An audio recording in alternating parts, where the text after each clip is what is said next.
What is good, everybody? It's your boys, favorite kids from the neighborhood, back again with another episode, man. Today, we're gonna touch on talk about the NFL top 100, specifically the top 10. Finally dropped this past Sunday, recording this Wednesday night, August 31st. Last episode we were wrong. We were both just looking at the dates wrong, I guess. We both thought it was week 1 of college football last week, and we were supposed to get the NFL this week. It was, in fact, week 0 of college football last week. No NFL. NFL is coming next week, so now we're finally almost there. Almost there, man. Well, that's our fault. Just us being stupid. But we're gonna touch on the top 10, give our reaction, our critiques to it, and then we got a little special surprise for y'all coming up after that, and we'll let y'all know more about that when that point in time comes. But yeah, man, let's get into this top 10 reaction because we both got some problems with the list. And before we, critique the list, we do have to say, if you don't know, the NFL top 100 list is voted on by the players. So these are people playing the game, so they know a thing or two. But this list can still be critiqued, man. It's some problems with it, man. But we can start off with number 10, number 1 tight end in the league, Travis Kelce, man. What's your problems with Travis Kelce being 10, man? Man, my thing is, okay, last year, I think he was at 5 last year. And if you look at those stats, he put up 105 receptions, over 1,400 yards and 11 touchdowns. Okay, this year he dropped down 5 spots and now he's at number 10. Well, this year he put up 92 receptions, only 1,100 yards, and 9 touchdowns. He wasn't even the best tight end this year. So my thing is, I don't get how you could put him 10 and you have Mark Andrews. He was at 40 or 30. And look at the stats that Mark Andrews put up, man. Mark Andrews put up 107 receptions, over 1,300 receiving yards, and 9 touchdowns as a tight end. He led all tight ends in receptions and passing yards this year. I mean, come on, man. In a run first offense too, and he's putting up these numbers. I mean, it's ridiculous. I could definitely agree he deserved to be higher after the season he just put up. But at the same time, he was the only option they had this year throwing the football. So he was going to have to put up those stats regardless. They literally could not throw the football to anybody else. Marquise Brown was having his problems with drops. Rashad Bateman was banged up, and, he was a rookie, so he's still trying to get settled into the NFL and get accustomed to the game. Lamar Jackson battling injury. Literally, Mark Andrews was the one safety spot for him, for Lamar or Huntley when he was in the game. So, yeah, he definitely should have been higher than 40. I mean, when it comes down to it, Travis Kelce's still the better tight end. And last year, he might not have put up the same numbers, but I think that was his 6th or 7th 1,000-yard season in a row. And Tyreek last year, he got, I want to say, 134 receptions on 150-some targets. And that was the most ever in his career. So you could tell where some of those catches were going. And for the most part, teams were playing us in that 2 deep shell, and they were trying to bracket Kelce, bump him off the line. They were doing a little bit more, and he was still able to get 1,000.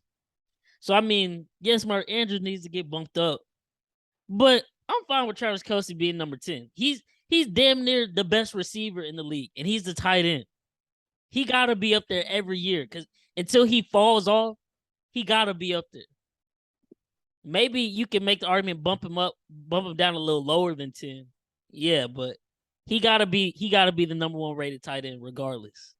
That was Mark Andrews' first great year ever. It definitely was his first great year. I don't know, man. I just feel like if they basing this off of purely just last year. Yeah, that's the thing. That's the thing. And I'll touch on that more as we get on the list. It's based off last year, of course. But yeah, some of this stuff is kind of puzzling because it's like some of these rankings, it feel like they're based on just all the years combined or like the run these players have been on. So I don't really understand it either. But like we said, it's the players, so it's not like we can sit up here and just necessarily just argue with it. Like, motherfucker, I play the sport. What are you talking about? I play it. Man. Number 9, I have no problems with this one. Jaylen Ramsey, I ain't got no problem. top rated corner. I don't know why leading up to this NFL, of course, they got to, get their clicks for social media and get people engaged. But it came down to him and JC Jackson that were the last 2 corners to be on the list. And they were like, who do you think's rated higher? Like, who the fuck do you think? Who you think? Don't even sit up here and ask the question. I think they put JC at number 20 exactly. And then Jaylen comes in at number 9. We all knew this answer. Like, he's a solidified, for as long as he's in his prime, however long that lasts, because I mean, he's been in his prime for what, 3-4 years now? Yeah, pretty much. As long as he's in his prime, he probably deserves a top 10 spot on the top 100 list every year. Like, it just is what it is. He's a lockdown corner who can also tackle and just make plays. You're not about to throw his way because you already know it's a very slim chance you're going to complete the pass. And if you run his way, he's liable to knock your running back out. So no problems there with number 9. How you feel about him coming in at number 9? No problems at all with number 9. I mean, he's the best corner in the league. So I mean, he got to be top 10. That guy's amazing. So him at 9, I see no problems with that. No problem. Okay. So number 9, no problems there. Number 10, Kelce, some discrepancy, but I personally don't have too much of a problem with it. Now, I'm sure and all listeners who know me, this is where my biggest problem comes in. It's almost a compliment at the same time as it is a diss. Number 8, they got Patrick Mahomes. Yeah. Now, nowhere on God's green earth right now is Patrick Mahomes the 8th best player in the NFL. But at the same time, I get last year was his lowest year ever. The year he fell off the league, figured him out. Whatever fucking narrative you want to make up to help yourself sleep at night if you're a Patrick Mahomes hater. Whatever you want to say, run with it. But his worst season has him still ranked number 8. So that's where it comes in as a compliment. But then at the same time, his worst season, he was still top 5 in every passer category in the league. Remember, this is worst season. This is his worst season. He almost threw for 5,000 yards in his worst season. Wow, I love that on the Texans. A guy throwing for 5,000 yards. Right. His worst season. He probably does throw for 5,000 if he doesn't have so many fucking drops. Hit cough Tyreek. Like, come on now. Number 8, like, I could get, put in Rodgers. And I'll even get Brady because Brady had a great year last year. I can get them being over him. Obviously, Aaron Donald is the way he is, but DeVante, Jonathan Taylor, they don't deserve to be over Patrick Mahomes. Like, Jonathan Taylor had a great year last year, don't get me wrong. But, I mean, I feel like he got a lot of the spotlight only because Derrick Henry got hurt. Derrick Henry doesn't get hurt. Jonathan Taylor isn't the leading rusher in the league. Like, that just is what it is. Derrick Henry played 8-9 games, and he still almost ran for 1,000 yards.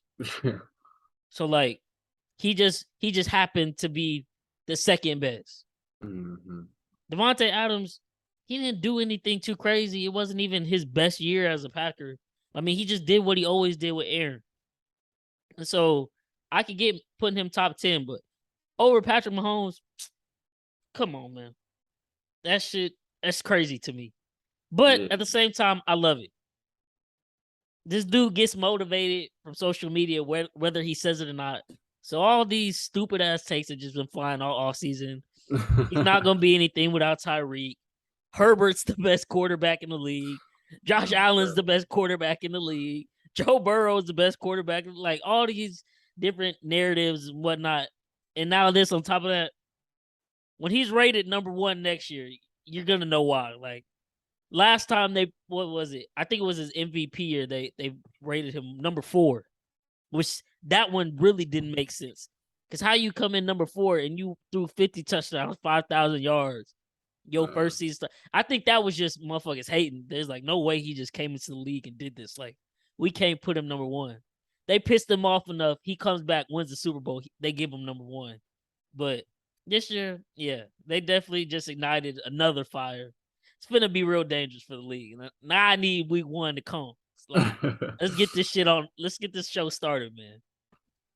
But what you think about Patrick Mahomes? You know, obviously I'm biased, so you give your take on this. Man, at 8, yes, it is kind of questionable. The only 2 other than quarterbacks that I'll probably have over him would have been like Cup and TJ Watt. Those probably the only 2. Like you said, DeVante didn't really have like one of his amazing years like that. So it was kind of surprising seeing him at 7.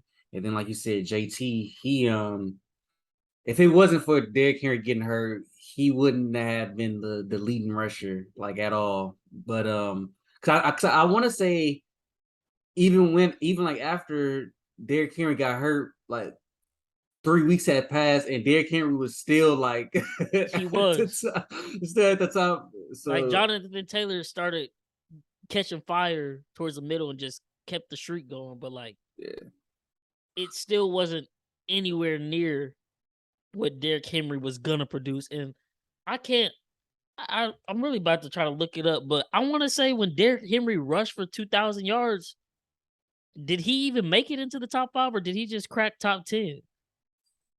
I don't even remember. Let me look that up, man, because that's actually interesting too. Because like I said, Mahomes got MVP 2018. They ranked him number 4. 2019, Lamar gets MVP. They put him as number 1, like straight up. So like, again, it's the players. I really don't know how this all gets like added up because you know how like when they're giving out the rankings on the actual episode, they'll show the players making the list. So I don't know how it all gets averaged out and how they get the final designations, but that was baffling to me. And usually, you know, Mahomes will tweet something out after you know his ranking is given up. This time he didn't even tweet nothing out. He just saw that shit. He's like, all right, yeah. let's go. It's time to go. Let me look this up. What was that? 2021. Yeah, when Derrick Henry rushed for 2,000, he got number 4. Got 4. Yeah, like Jonathan Taylor didn't even rush for 2,000. You know, giving him number 5. Like that's kind of disrespectful to Derrick Henry season. I feel like look, he kind of is. Well, it is what it is. Number 7, DeVante Adams. As we just mentioned, he's arguably the best wide receiver in the league. But as of last year, he was not. And like we were saying, it wasn't just too crazy of a year. So I don't know if I would have put him in the top 10. I feel like the receiver season Cooper Kupp had, he's the only receiver who deserves top 10. And I really would make the argument if I had to choose, Cooper Kupp deserves number 1 player as of, if we just going based off last year, he probably had the greatest wide receiver season in NFL history. Triple Crown, Super Bowl MVP. You can't top that. Like nobody's ever did that ever. And I want to say I just saw a stat yesterday. It was like the receivers who've gotten 2 touchdown catches and 100+ yards in Super Bowl. It's been 3 of them. It was, I want to say, T. Higgins last year, Larry Fitzgerald, and I believe Terrell Owens in, what was that, 04 or 05 when the Eagles played the Patriots. Yeah. All of them lost. Cooper Kupp won MVP and he was putting up numbers. The only other wide receiver MVP that I could think of just off the top of my head right now is Julian Edelman, but even that wasn't a great game by him. It was just that the game where the Patriots won like 13-3 versus the Rams in 2018. It was damn near a stalemate match the whole game. Like He only won by default because he got the like 2 game-winning catches that kept the drive going. So literally, Cooper Kupp had the greatest season ever as a wide receiver. And so I would have put him top 10, but DeVante Adams, I don't know, man. It is what it is. Number 6, they got TJ Watt. Now, this where I'm saying it's confusing because it's like, are we going off of the year you had or just, like the reputation of your name?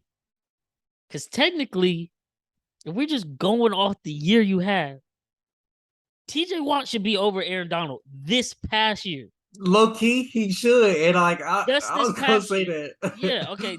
Just to make that clear for anybody listening, I'm not saying TJ Watt is better than Aaron Donald, but this past year he had a better season. Now, of course, Aaron Donald will be facing triple teams at the nose tackle, so obviously he is in a league of his own. There's no disputing that.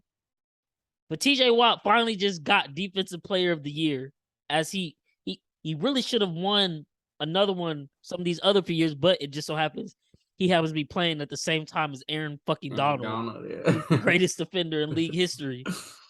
But dude he tied the NFL sack record, and I want to say he missed 2 or 3 games this year. Mm-hmm. Like he should have you make the argument for him to be top 5, and they got him outside the top 5. Yeah, that was kind of disrespectful. I was like, how's TJ Watt not? He should have been there. He should have been ahead of JT. That's what you could easily switch them. And honestly, I make the argument for him being over Cooper Kupp. You can make an argument. You could. But that, like you said, that triple crown, that's tough to get over. But and then top it off with a Super Bowl MVP. It's like the icing on the cake. Yeah, it's like damn. But boy, TJ Watt was amazing last year. I don't know how he came in 6, but hey, that's what the players say. That's what the players say. He gets he's not underrated, but he might be the most underrated defensive player, great defensive player in this generation right now. Because if Aaron Donald's not playing, TJ Watt is the best defender in the league right now. For sure, hands down.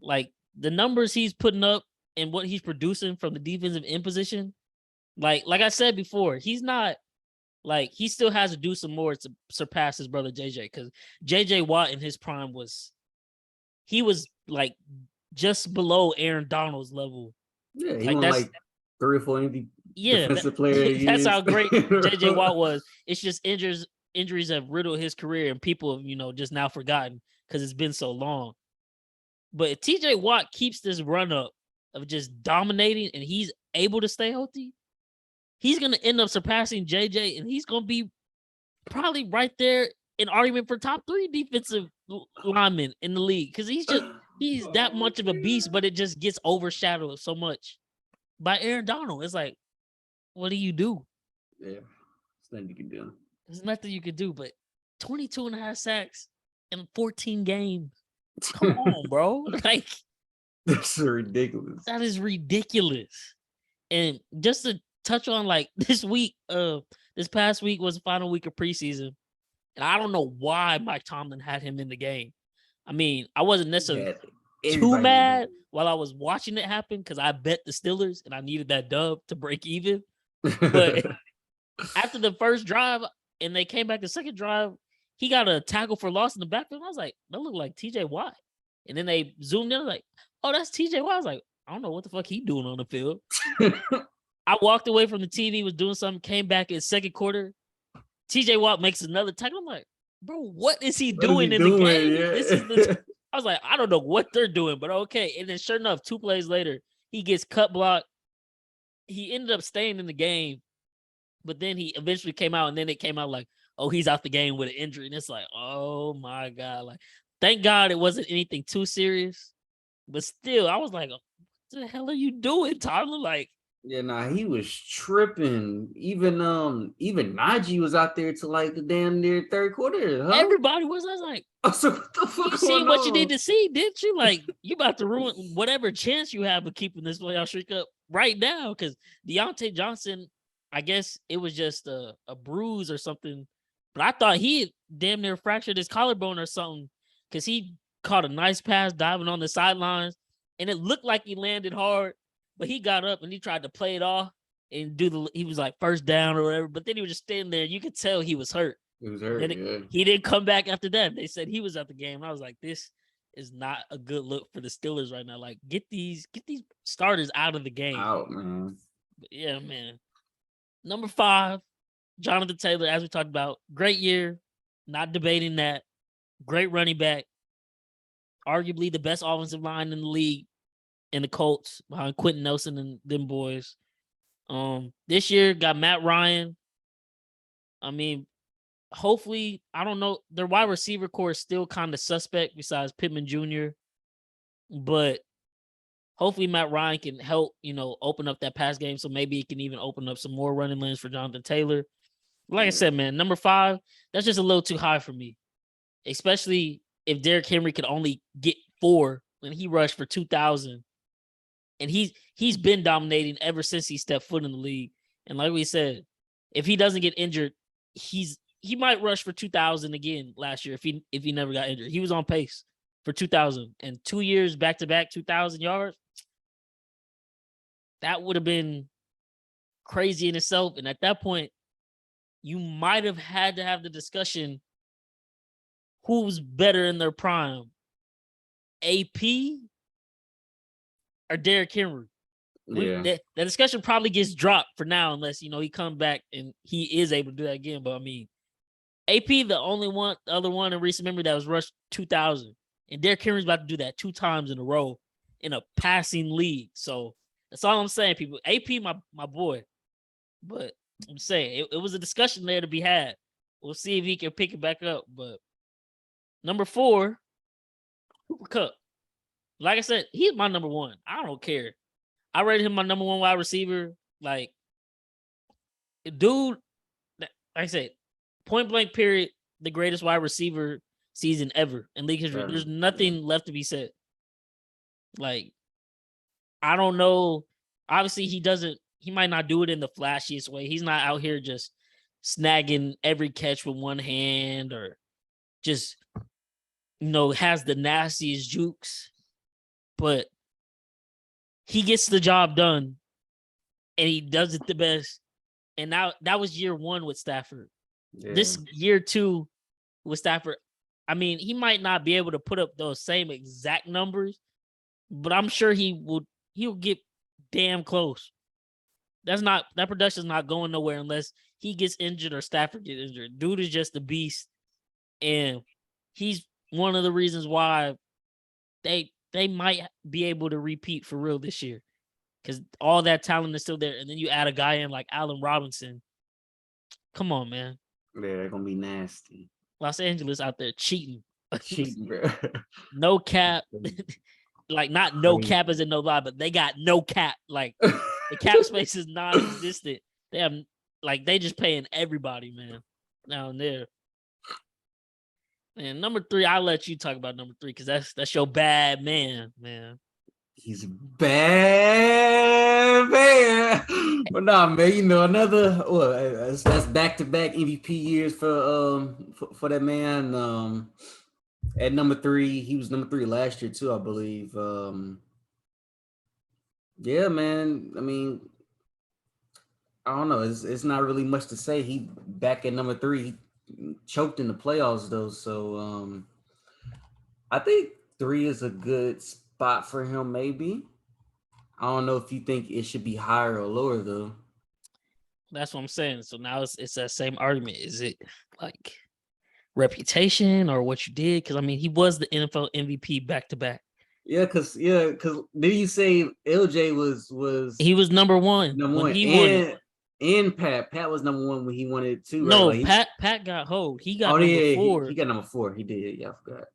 Yeah, and then Pat whatever year LJ got number 1 the next year after that. Now I can't remember what Patrick was there. I think he might have been like 3 or 4 again. And then the year we went back to the Super Bowl, he finally got number 1. So I don't know how, like I said, I don't know how these players are getting to these final designations of the spots. But if we're going off the seasons and Aaron Rodgers just won back-to-back MVPs, doesn't that kind of inherently mean he's been the number one player for 2 years in a row now? Yeah. So should have. I mean, I don't know. Three is fine with me, but I'm just saying, like, if you're gonna be the NFL MVP back to back, I feel like that should boost you to number one at the very least. But then again, like I said, I don't even know when. I think they take these votes before the playoffs. I want to say, like, I think they round up all these votes before the playoffs.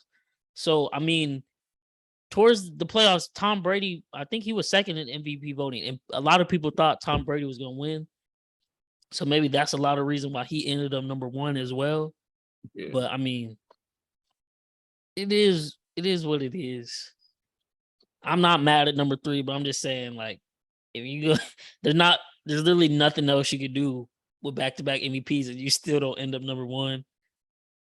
Maybe it does have something to do with choking in the playoffs year after year. I mean, at this point, now, I think now the voters will have Aaron Rodgers MVP fatigue. So I don't see him winning another MVP in his career unless he just absolutely balls out this year, especially without DeVante. But it's like, I don't think he could do anything else for people to be like, oh yeah, we gotta vote him 3 times in a row. Like, it's definitely gonna be something different this year. And people are already pushing for Josh Allen and Herbert and all that. And I'm like, them guys, they're great. Don't get me wrong, but slow your roll. Like I said, I think it's either gonna be Patrick or Lamar. I think they're both primed for some great ass years. The way media is just completely throwing them off. Like, they weren't before this season. Like, that wasn't supposed to be the rivalry for years to come. Josh Allen just stepped in to that. Justin Herbert somehow has stepped into that. He can't even make the playoffs. And then, of course, Joe Burrow with that Cinderella run. Now he's even leapfrogged him. So, we'll see. We'll see. Number 2, the best defender ever. But I don't know if he's deserving of the number 2 spot from just based on last season. Aaron Donald, man. But it's the players, and I think, I mean, if you had to take a vote on which player strikes the most fear, it's gonna be one in your heart, everybody's first vote would probably be Aaron Donald, especially the way he's swinging the helmets out there now. Oh my God, 2 helmets. That was the craziest shit I've ever seen. When you sent me that, I paused, like, before I even went to the comments and seen the picture of it. I was like, does he have 2 Bengals helmets in his head? Like, this dude snatched 2 people's helmets off and was using them as weapons. He gotta get suspended. Well, the thing is, because it's practice, discipline is carried out by the team, so he's not gonna be suspended. Oh yeah, he's not gonna be suspended. But if he would have done that in the regular season, boy, he would have been suspended for the whole year probably. Because Myles Garrett got suspended for what, like 6-7 games, and that ended the year for him. No, he got suspended indefinitely, and he had to reinstate. Well, yeah, Aaron Donald, they probably would have tried to kick him out the league. That would have been their excuse to get him up out of there if that's the case. Big facts, man. Oh my God. And then number 1 on the list, I mean, fucking pathetic. He's the GOAT. He threw for 5,000 yards, 43 touchdowns. It's pathetic. It's also threw for, I want to say, let me make sure so I don't just say the wrong thing. I want to say he threw for like 14, 15 interceptions. Let me see real quick.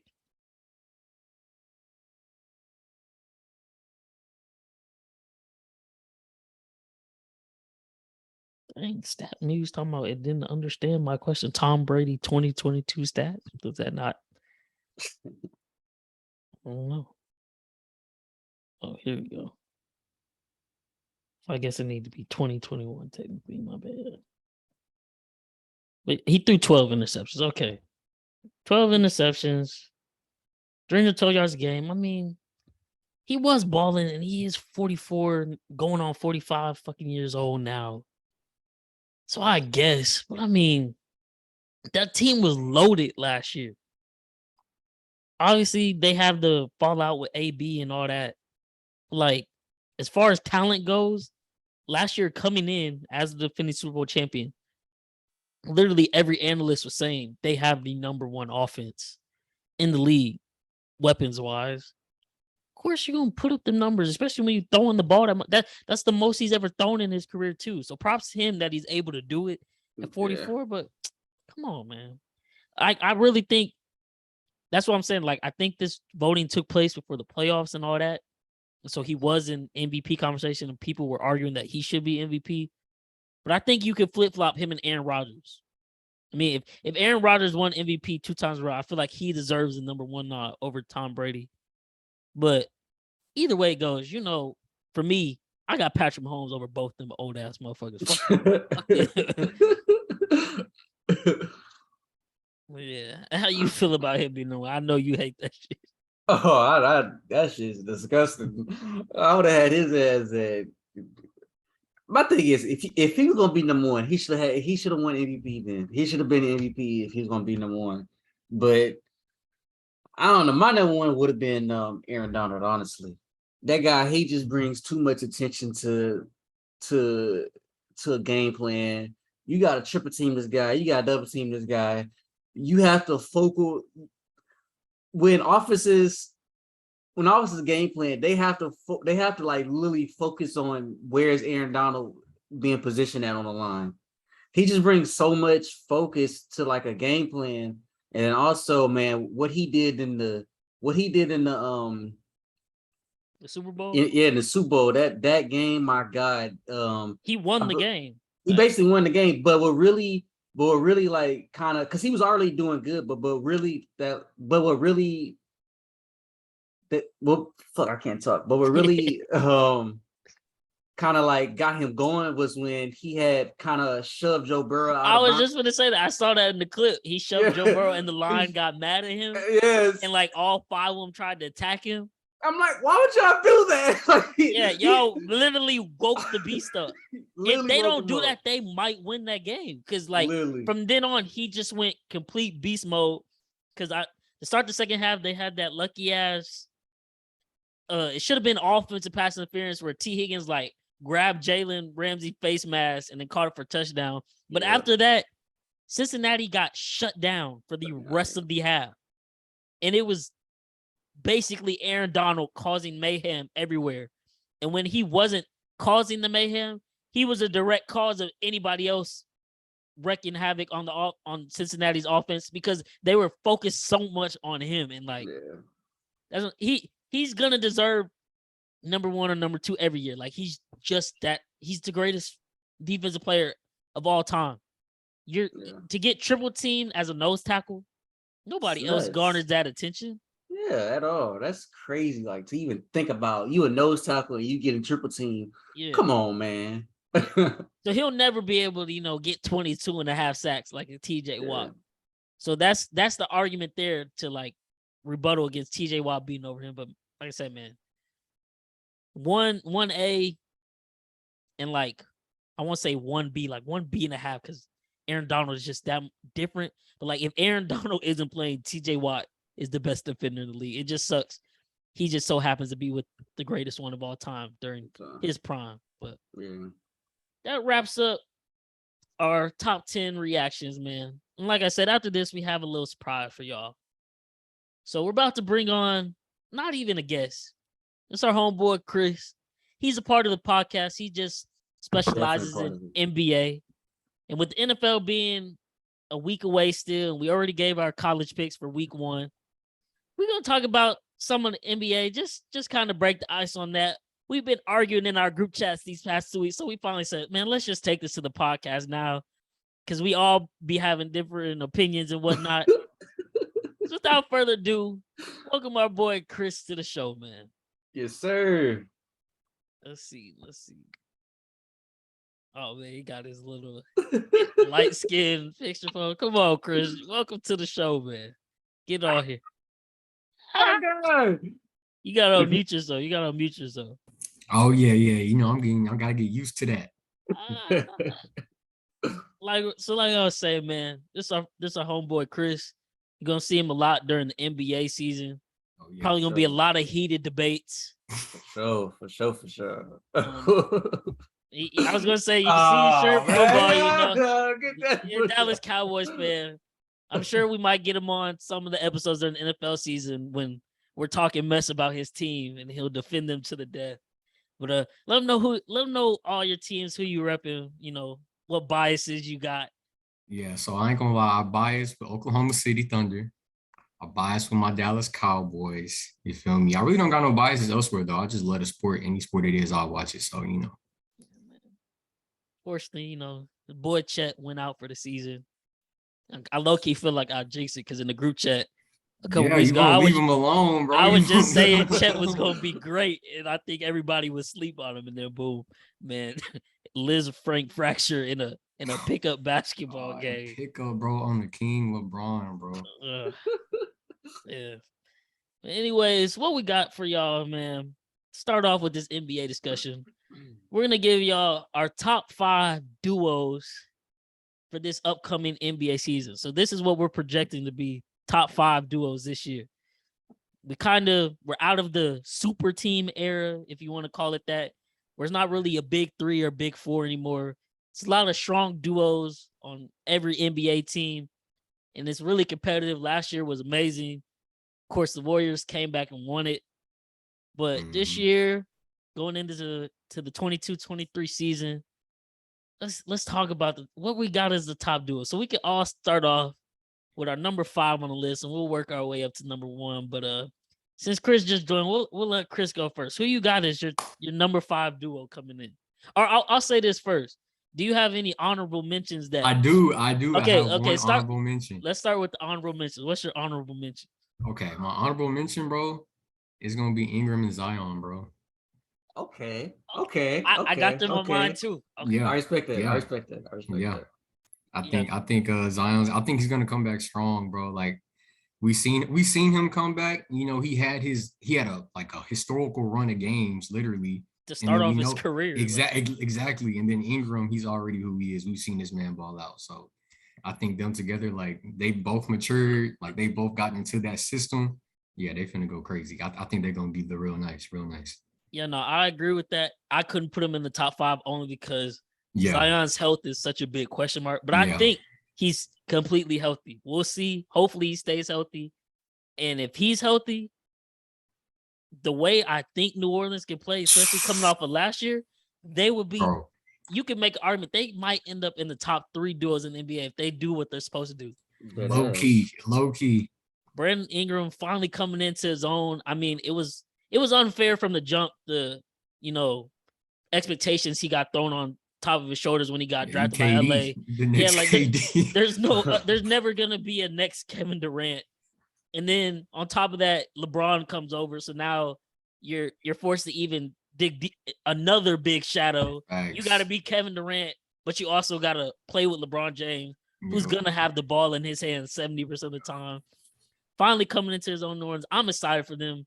I might be an honorary New Orleans Pelicans fan. Yeah, low Key, me too. Low key. Oh, They got a young core, bro. It's hard to not root for them, especially after they did last year. So. They got a nice young core. Yeah, exactly. Great coach. And honestly, even though we talking about Ingram and Zion, my favorite player on their roster is Alvarado.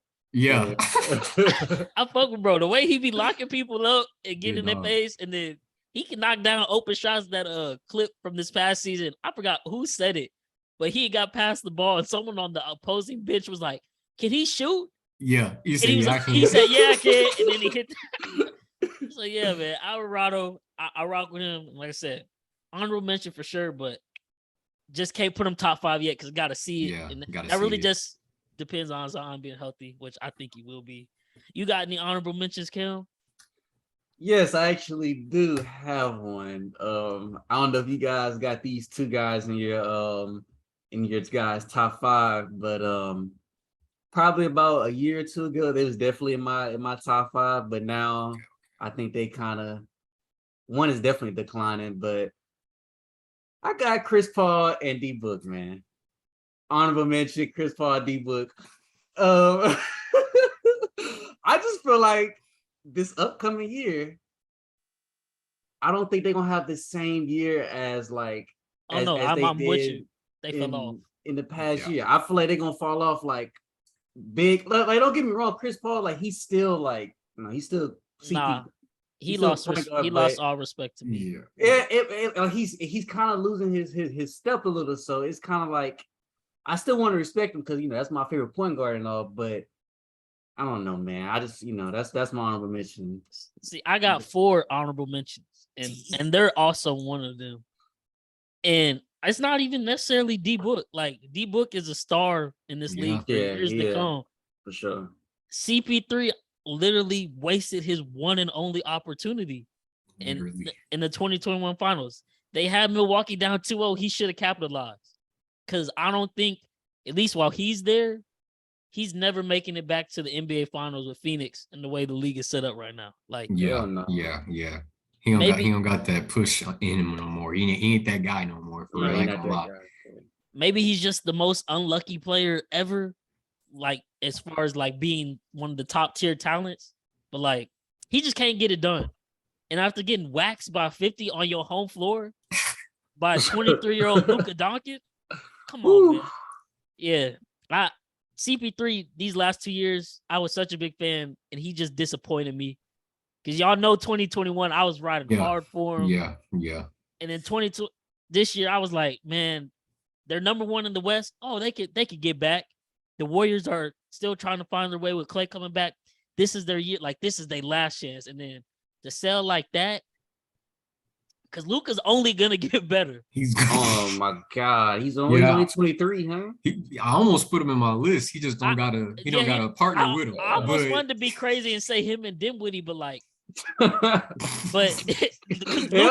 I know, but it's only because Luka is that great. That's the only reason I was considering it. But I do think they're gonna be a pretty good team still. Like people are like, oh, they lost Jaylen, and they didn't really add anything else back. Like all you need around Luka is 3-and-D players. Yeah. He's gonna get them the ball, and he's gonna get his own, and you're gonna be good. Like you just watched him carry them to the Western Conference Finals. It just so happened he ran into Steph Curry and the Warriors. Like that's literally and they won the championship, bro. They won the championship. Yeah, like that's literally the only thing that happened. But Luka, they're gonna be in conversation for NBA title contenders every year, strictly off the fact they have probably a top 3 player in the game today, in Luka. Like he's just that good. Now my other 2 honorable mentions, I need y'all to get ready, buckle up. Let's see this. These are honorable mentions. So this one, it pains me to do it because one of these guys played for my favorite college team, so I always rock with bro. Got robbed this year. And the other one is just declining, and I want to keep saying, no, he still got something left in the tank. It's getting harder and harder. James Harden and Joel Embiid. I got them as honorable mention too. Okay. Yeah. They have potential to be top 5, but I just don't know if James Harden has enough in the tank because he hasn't shown it these past couple years. Give it up. Oh God. Give it up. Give it up. I mean, it is what it is. That's why I didn't put him top 5. Joel Embiid should have been MVP this year, I feel like. But they're gonna have to be a top 5 duo if Philadelphia is gonna be literally a serious NBA final contender. Literally. That or they're gonna flame out, and that's just gonna put them at the same level as DBook and CP3. Like forever talked about, but didn't do shit when the chips was on the line. So it is what it is, man. And my next honorable mention. Now, when I say this, let me say it first, because there's a reason. I got Braun and AD. Oh, no!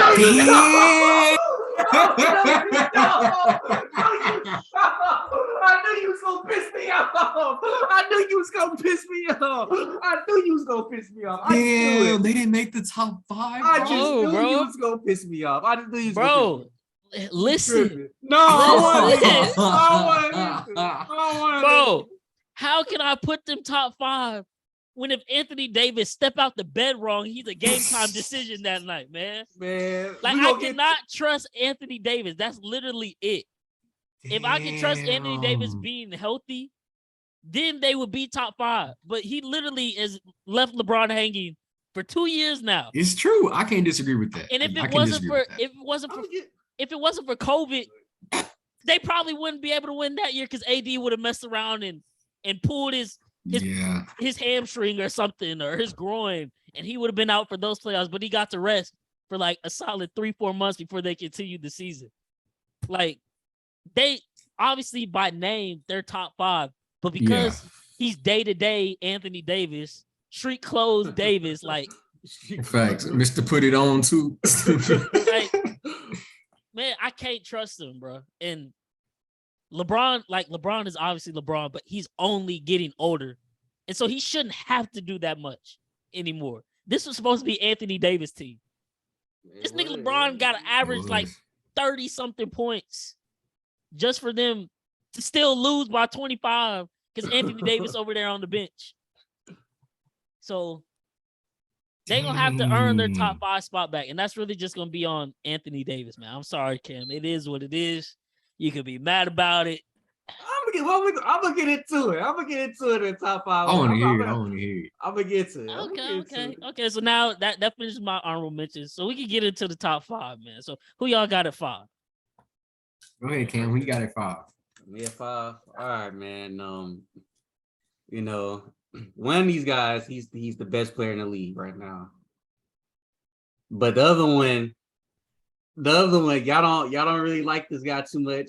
But goddamn, give him some damn respect because he a goddamn champion. Exactly man. what you about to say. I got Giannis and I got Middleton at 5. You don't agree with that, Chris? Bro, at 5? Look, man, you know what they can do, man. you know what they can do.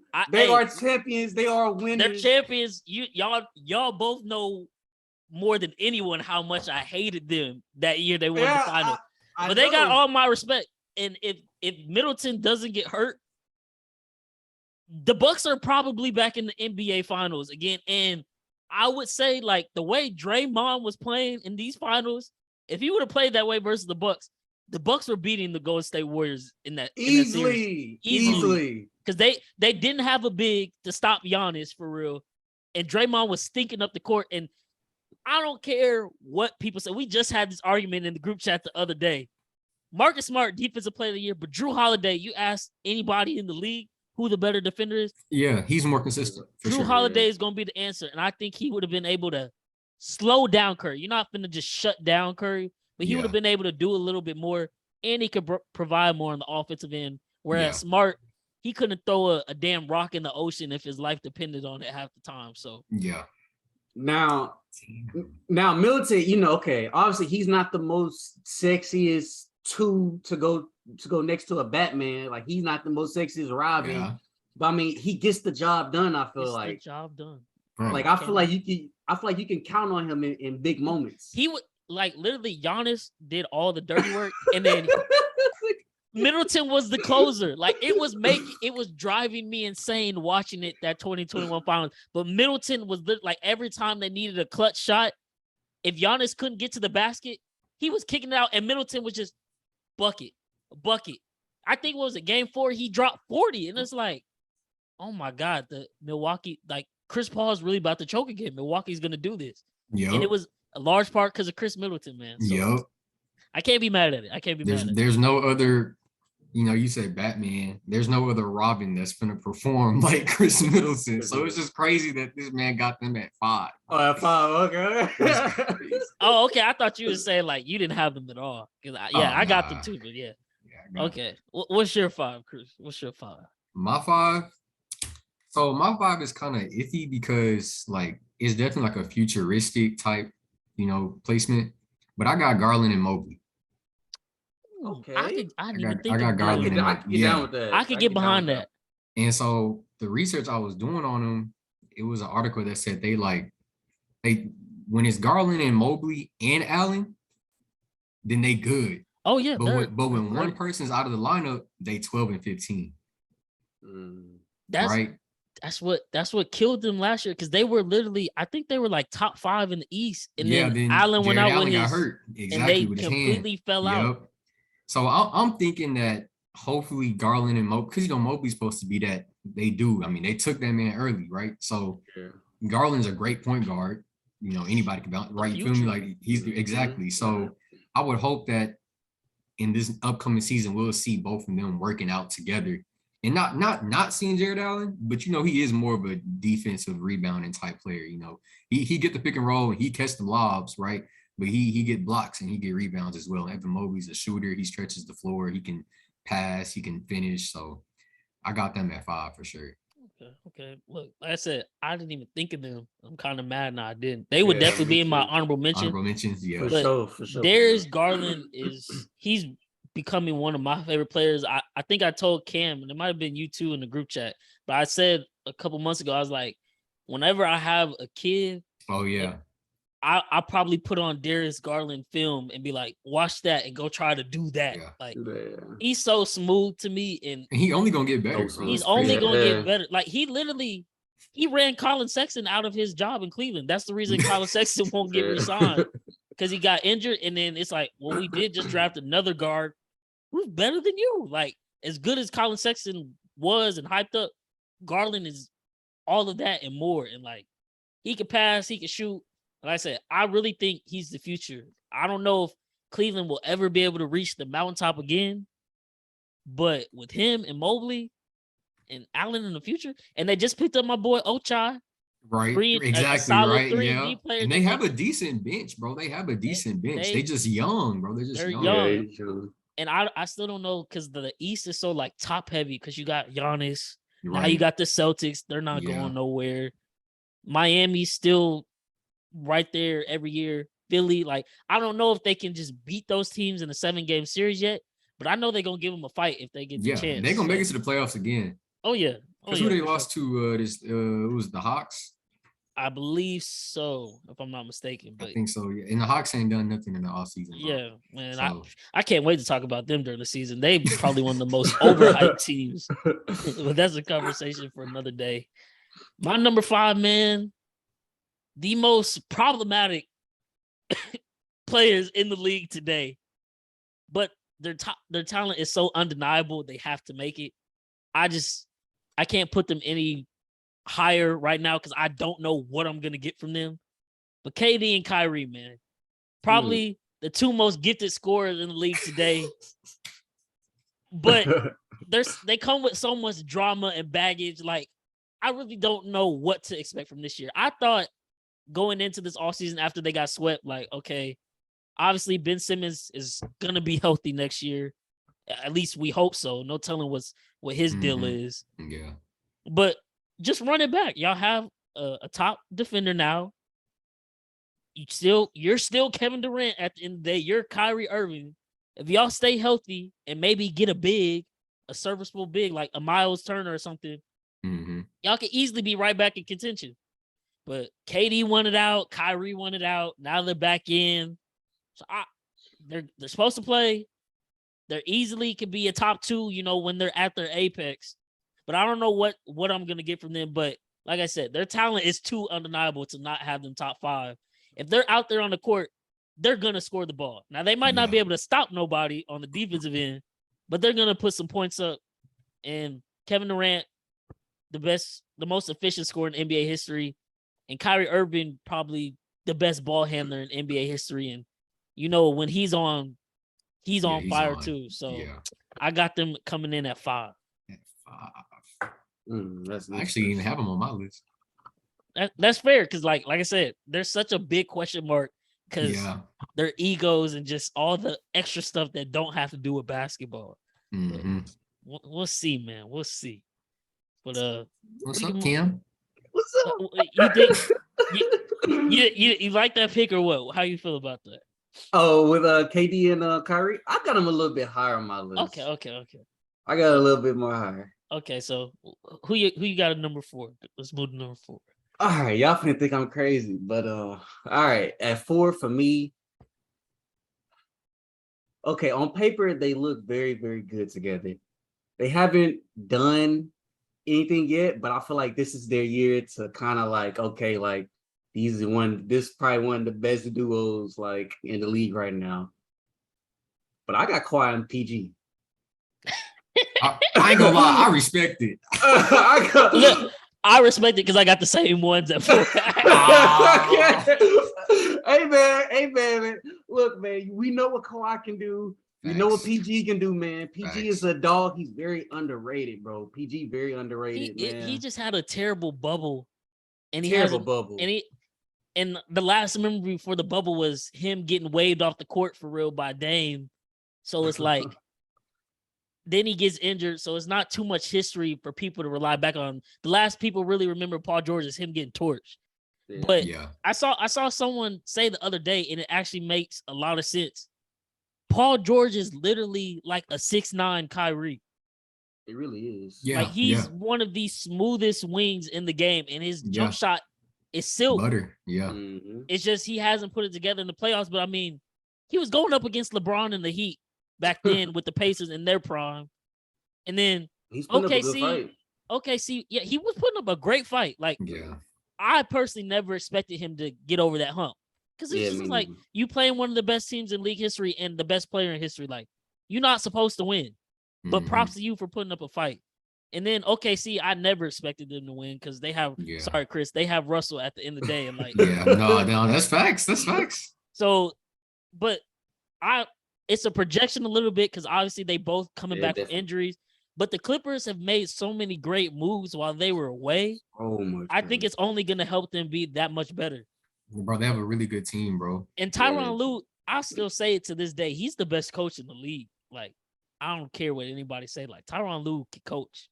He's the best. He the best. I don't know about best in the league, but he should have. Probably like top 5. Yeah. So I know this. Who would you put over him? I don't be knowing coaches' names. Probably, definitely the Pelicans coach. I feel like. Okay, yeah, he's solid. Who the Suns coach? Well, Suns is what's the guy name? I think his name. I know him, but what's this guy name? Tall, bald-headed dude with glasses. Yeah. He's awesome. He's a solid coach, but I mean, this man, all he had to do was stop Giannis with CP3 and DBook, and they couldn't get it done. That was the DeAndre Ayton issue, though. That's why they want to give him that extension. That's another reason why I think they fall off. Like, you can't come back from that. Everybody wanted him gone, and he was signing with the Pacers, and then Phoenix just had to double back and match it. Like, nah, they're not doing that. I like the Raptors coach too. He's straight. Silas he's good. We just so damn young. Like, I just can't expect too much from them. That's fair. But no, I think Tyronn Lue is at least top 3. Like, like I'm saying, the Clippers have been battling injuries since 2020, 21. And they're still in contention. This year they lost the play-in to Timberwolves, but name me the Clippers starters. You probably can't. You know of Reggie Jackson, but that's probably it off the top of your head. But they were still right there in contention because Tyronn they got that tall white boy at center. Zubac, they just re-signed him. Yeah, but like, I think he's top. But Monty Williams, that's the coach for Phoenix. There we go. Yeah. I was talking about Nick Nurse. For Toronto? I don't like him. I feel like he just... You don't like him? He got lucky to me. He literally... Dwayne Casey was coach of the year. Yeah. Like I said, they're going up against LeBron. LeBron is going to go to the finals every year when he was in the East. It just is what it is. LeBron leaves. Giannis still isn't what he is just yet. The East is wide open. They get Kawhi. They fire Dwayne Casey. Yeah, you can make it to the finals. And then it only helps that Kevin Durant gets injured. Right. And then they still had Clay for most of the season, so I won't really just use that, or most of that series, so I won't use that as an excuse. But come on. If KD is there, the Warriors three-peat easily. You seen how he was chalking up some good plays, man. He was. Oh no, bro. I feel like that whole team got lucky for real. For real. I think it was just Kawhi was really just did his thing, and they had enough pieces around him to like just make it work. And you always have to have a little bit of luck when you win a championship, and they had a lot of luck. They had a lot of the bounce. The bounce. Kevin Durant. That bounce was crazy. That bounce was crazy. But who you got it for, Chris? At 4, bro, I got Braun and AD, bro. Okay. I got 4, bro. I got Braun and AD. And I got them low. Like, I guess that's relatively low. I actually made a list of like 10 duos, bro. I ain't gonna lie. And I had Kyrie and KD on that, but I took them off. And I got Braun and AD. I got Braun and AD, obviously, because AD been injured. But when you look at them on paper, like they do win most of their games together. And they both, like, I think Braun has some of his best games when he playing with AD. And then vice versa, AD give you a double-double easy, and he'll get you over 25 as well. So like you said earlier, it does come down to just AD not being injured. Yeah. Hopefully, pray to God. If he's healthy, I think Pat, like, even though people are saying it won't work, I think Pat Beverly brings an edge to that team that they need, especially on the defense side of the ball. Now, I still won't expect them to make the final necessarily, but they should be a top 6 or 5 team in the West. Right. If AD is healthy. But AD is literally never healthy. So I have to see it with my own eyes before I can even think about putting them up there. And it pisses me off because now it's like, really, you can't tarnish LeBron's legacy whatsoever. But you know how NBA Twitter is. Yeah. They're just going to be on his case all the time, 24/7. And it's only going to get worse again if AD is not healthy and we're stuck watching LeBron drop 35 a game while Westbrook gets a quadruple double with 15 turnovers and they're out of the 70 playoffs. shots. Yeah. So let's just all pray to the NBA gods. Anthony Davis stays healthy. But okay, man. Titanium in them ankles. So moving into the top 3, let's see who you got, Kevin.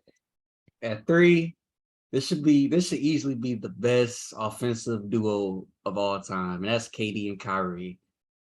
I mean, what these two guys can do on the court, no other point guard can do what Kyrie's doing. No other scoring small forward can do what KD doing, like being so consistent. But it's literally like you just like you said earlier, like they have to want to play. Both of them guys do not want to. Definitely Kyrie don't want to play. Obviously, he be sitting out for some personal reasons, some crazy shit. But I got them at 3, man. I don't know how y'all feel about that. So, I mean, I can get with it. I couldn't put them top 3 because, like you said, they come with too many problems. They should, on paper, just be able to go out there and hoop. And they should be able to whack 75% of the NBA just based on who they are. And in my opinion, I know Ben Simmons probably will never shoot the ball, but adding him, he's a slasher type player who can get, people open shots. That should only help them, like theoretically speaking, but we'll see how it goes.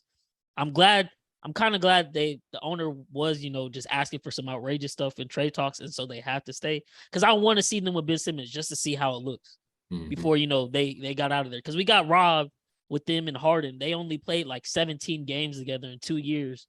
So we'll never really know how that experiment could have turned out. So let's run it back with Ben Simmons. Let's see what they do. If that goes to shit, then yeah, man, their legacies are kind of, it is what it is at this point. Like they can't lead.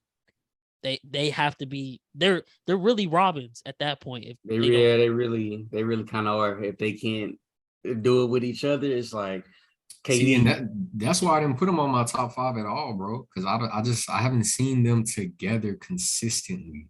Yeah. Right, like we all know that, like when they're by themselves, ISO ball, give me the ball, like they hoop.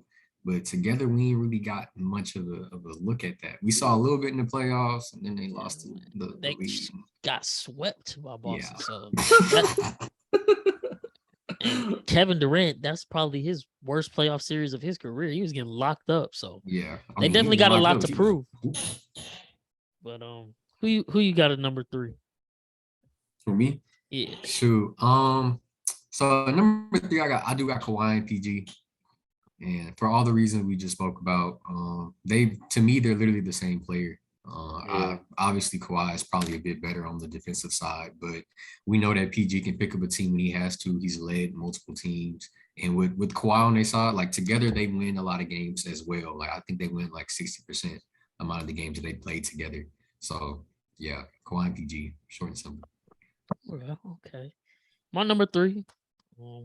This is kind of a projection, but I mean, they showcased what they could do this year. They were just a little too young, a little Hell too no. inexperienced. But yeah, I got Jason Tatum and Jaylen Hell Brown. no. Yes, man, bro. They are the future of the league as long as they keep them together. Jason Tatum, like I was telling y'all in the group chat, maybe not name power just worldwide or however you want to go about superstar status. Oh yeah. But as far as numbers, Jason Tatum is a superstar in this league, and he's been a superstar since he stepped foot in the league at 19 years old. He's only 23 as well. 19, bro. He was 19, maybe not a superstar, but he was 19 and he was going toe to toe with Bron in the conference finals without Kyrie. But you think they played good together though? Yeah, they just went to the. They just took like who took them to the finals though? It wasn't JT that took them to the finals. It was Yes, it JB. It No. was JB, bro. JB was playing JB. better in the finals, but JT was the main. He's the alpha. Like maybe not.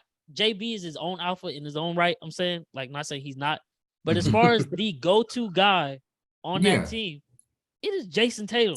It's just my issue with the Celtics, or at least with JB and JT. And like for a long time, I was a Jaylen Brown hater, bro. I was just like, Celtics to get rid of Jaylen Brown. They got too many like niggas that want the ball, people that want the ball on the court out of JT and JB. But when they play together, bro, it's just like they don't. It's like either one is on and one is off, or they both off, bro. Like there's no in between. And I was that way too. But this year they proved me wrong. They showed a little something. They went to the.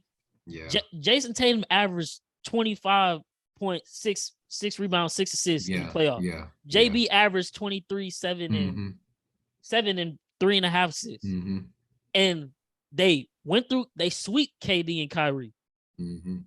Then I know they didn't have Middleton, so that obviously plays a major role. But they take out the defending NBA champions, Milwaukee, and then they go to Miami and they beat Miami on their own court in Game 7 with Jimmy and all them boys. And PJ Tucker is guarding Jason Tatum, and Jason Tatum's still doing his thing. Yeah. Jason Tatum had a couple 40-point games this playoff run, and like I said, he's still young himself. In the future, it's literally going to be Giannis, Luka, and Jason Tatum as the top 3 players in the league, I think. And maybe Zion, if he's able to stay healthy, and Ja, they probably round out that 5. But as far as like superstars, Jason Tatum is definitely headed there. If not already there, I'll make the argument he already is there. They literally just need a point guard. They forced him into the point guard role because they don't have anybody else to do it. Because Marcus Smart is just not it. He's not a point guard. If they can get a point guard that can create some shots for them, and so JT doesn't have to necessarily get his own shot, it's gonna be real scary. Because he was doing all this, and he's just trying to figure it out. They're like, hey man, you gotta play point guard. So yes, you need to get your own, but you also need to get everybody involved, which is something he never did. Yeah. But he did it, and he led them to the finals. So I gotta give him his props and respect. Obviously, he didn't play too well in the finals, but that was his first finals, and he was going up against a team that's gonna go down as one of the greatest dynasties in NBA history. Yeah. So I didn't expect him to win, and they were right there. They literally, like Draymond said it on his podcast. If they just have a little bit more experience and don't do just make some stupid mistakes that they were making, they easily beat the Warriors. They just kept choking. Like there would be certain points in the game where they just go on a run of like 7 turnovers here, and it's like, oh, you can't come back from that when you're playing the Warriors. You can't make those mistakes. But Jason Tatum and Jaylen Brown, I think if they able to stay together, I didn't think they could work, but I think they're gonna be right there in contention every year from now on. Especially, I like now. That's another coach I do like. Ime, he's a good coach. Yeah, he's a good coach. Yeah, because Brad Stevens has had all this talent for years, hasn't done anything. Ime gets the reins, finals. And they were like out of playoff contention coming into All-Star break, and then they went on that run. Yeah. Jason Tatum was going stupid. Hey, but maybe that wasn't Brad Stevens calling. His calling probably is a Jaylen Ramsey. Yeah, like, it probably is. And I'm glad they made the switch because the talent was wasting away year after year. But I ain't gonna lie, bro. I had I had JT and JB at 3, and then I moved Kawhi and PG there, and I took JT and JB out. But they are like it's just like you know how I feel about the Celtics, bro, and them too, bro. Like I really do feel like they could do better on their own teams, right? But I mean, everything you say, obviously that's credible. So yeah, I don't disagree. I definitely have them tied at 3. I just got Kawhi and PG over them because I think I looked up their record together, and I don't know. I think this is right, but it said 28 and 23. And I was just like, man, and I put money on the Celtics before. Lost it. Didn't bet no more, bro. Oh, man. Okay, so now we're into the top 2. So this is gonna be who you got top 2? Because I feel like I know what team y'all about to pick players from, but I'm interested to see what 2 you pick from this team. You already know who Cam got at 1. So you should know who he got at 2. Who you got at number 2, Cam? I'm about to surprise y'all right here. Who I got at 2 though? I got Tatum and Brown. Oh, okay. Wow. Yeah. Okay. You with it. You with it. I'm Team Tatum and Brown too now. They made me believe this. Yeah, I mean, hey man, them guys, they had a crazy ass run this year. I don't think y'all like really understand like how crazy of a run this was.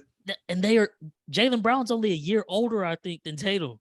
And they just ran through all of the league's best. But see, the thing is, with me for this duo, I'm really big on Tatum. Brown haven't really sold me just yet because like watching the finals, like yeah, he did his thing, but he takes some crazy ass shots. Yeah. It's like that's what I'm saying, bro. The court too small for them. It's like the shots he take. It's like okay, bro, coach, sub, get him out, because like why are you taking contested shots like that? Like you is not Kobe, bro. Like he need to pipe it down just a little bit on his jump shot selections. But other than that, I mean, them two a dog. Like you said, Jason Tatum, if he's not a superstar right now, in the future, he definitely will be a superstar. Jaylen Brown, he's a good 2 to have. But like Chris saying, I don't know, like maybe that 2 courts. I think they just really need a point guard. And it's been tough because they've tried Kemba, Kyrie, and they just had nothing's clicked. But if they could just get a point guard pass first that don't need to necessarily get theirs and will just pass, they are going to be set. Because Tatum this year, like he hadn't shown it before, but Tatum can actually be the best 2-way player in the league. I think he has the length and intangibles to be a lockdown defender, and he showed that this year. And then you get a point guard with them 2, and they keep Robert Williams. That's a solid core. Yeah. And then you don't have to rely on Marcus Smart. You just tell Marcus Smart, go be a defensive player. Don't do nothing else. And, hit the occasional 3 every now and again. But they're just a point guard away. I was saying earlier, CP3, I think his time is over. If there was ever like one last stop, I want to see him go to Boston just to see. Because at that point in his career, I don't think he would necessarily need to score, but he's going to always be a playmaker. And if he's playmaking for Jason Tatum and JB, then I think he would get a ring, I think. But that's probably never going to happen because he just signed an extension last year, I think, for like another 4 years. So we'll probably never see that. But they just need a point guard, man. That's it. Definitely a point guard, a pass first guard to like damn near like a Ricky Rubio or something. They really just came in at the wrong time in the Celtics era. Imagine if they play with Rondo. Yeah, Rondo. That'd be nice. Who you got at number 2, Chris? Don't know what's wrong with Cam, bro. The man is crazy. I got Giannis and Middleton, man. Come on. They want a chip, bro. Yeah, man, Middleton can drop 50 if he wanted to. He just chooses not to. You're not stopping Giannis. They win clearly most of their games together. Middleton got hurt, bro. I mean, it's been a rough year. It is what it is. But they got a chip, bro. Like that's what it is for me. Like my top 2 teams, they got chips. And that says a lot. I kind of feel iffy about Kawhi PG. I was definitely being like biased because PG when he was on OKC and I just messed with him heavy and he don't got no chip. But Nah, Giannis and Middleton, bro. They got to be number 2, bro. Because they both play. Even when the other one's not there, like Middleton is the most consistent second man you're going to get, bro. He going to give you 20 when he there. He going to give you 22, 25 when he not. And sometimes 40 and 50, right? So, and he the closer. We've literally seen Giannis go cold in the last quarter and Middleton just making every shot unimaginably. No, that's facts. I might have to bump him up. No, you definitely need to bump him up. But number 2, I got the greatest shooting duo of all time. And this is a little bit of projection too. That's Stephen Clay. interesting. Stephen Clay. That's interesting. But hear me out. So I know some people will put Dre in the duo instead of Clay as of right now. But yeah, exactly. for sure. Draymond, I get it. He's a great defensive player and he's the leader, like the emotional leader of that team.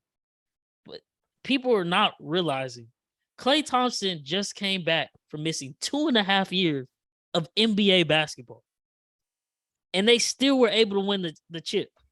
Now he's going to have another full offseason of work again where he can just work on his game. He don't have to worry about rehabbing a torn ACL compounded by a torn Achilles right after that. That's the 2 worst injuries you can have. And he still was able to come back. Now he's coming back fully healthy. They're about to just get back to what they used to do. Like, he was still trying to find his footing.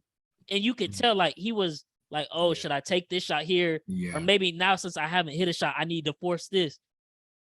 People forgot Klay Thompson is literally the best pure shooter in NBA history. I don't care what anybody says.